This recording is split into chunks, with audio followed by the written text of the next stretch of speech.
What's up, BookTube? Sandy Golston back here with a new video, and I want to talk about something that's been going on a little bit that's really affected me to begin the 2022 calendar year in terms of my reading. And so I've had some challenges that I've been facing, but I'm going to talk a little bit about how I've been working to overcome those challenges next.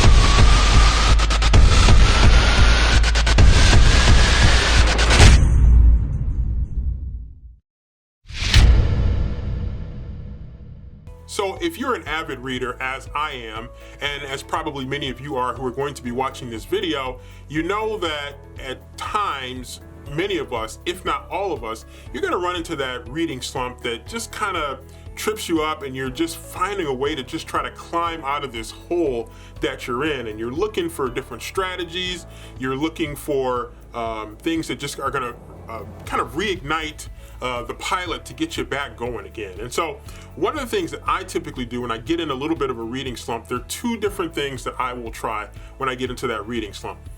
Thing number one that I will try is an audiobook. And one of the reasons that I'll try an audiobook is because sometimes the physical book, the fact that it's a physical book sometimes can play into the challenge that I face, picking it up, finding time, blocking some other things out to really focus on actually reading the physical book. And so one of the things that I'll do is use the audiobook, because with the audiobook, I can listen to that before I go to bed. I can listen to that in the car. I can listen to that a little bit while I'm at work. I can listen to it while I'm washing dishes or doing other things, or even doing some work in the garage or out in the yard. And so I can get that audiobook, and that sometimes can help me to get back into that groove of really enjoying and appreciating a good story without having to go through kind of that mental block that kind of pops up sometimes, for me at least, when I have that physical book and I'm trying to find time to really focus in on reading it.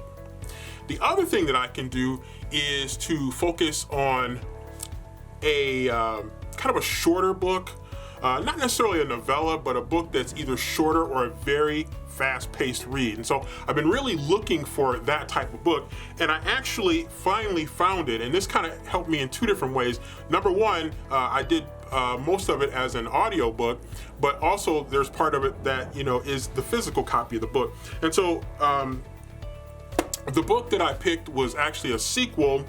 The 5 People You Meet in Heaven by Mitch Albom was a book that I read many years ago when it first came out, and I decided to pick up the sequel to that book, The Next Person You Meet in Heaven. And so this is a relatively short book here, a little over 200 pages.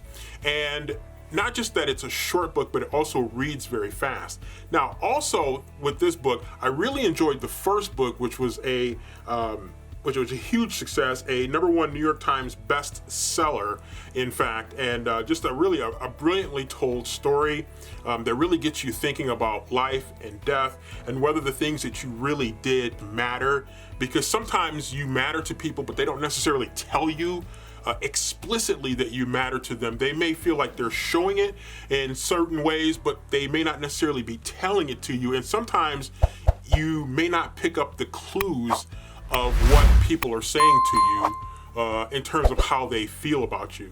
And so that was one of the reasons I think that book really resonated with me. And this book similarly, because it tells kind of the same story but from a different perspective. And so I really appreciated this. I just finished this one up. I really did this in less than 2 days. And so this was a great one. I'm glad I picked it up, and it's been sitting on my shelf for a long time, and I finally got around to reading it, and the timing could not have been better for me to pick up this one right here. So long story short, when you're really struggling in a reading slump, there are two things that really can help me and may help you.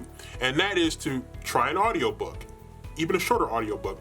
But also, number 2 is to try a shorter, fast-paced book that's going to be interesting, that's going to grab your attention, hold your attention, and get you through to the end. Because once you get to the end and you actually finish that book and you get the feeling of accomplishment, sometimes that too can help bust you out of that bad reading slump.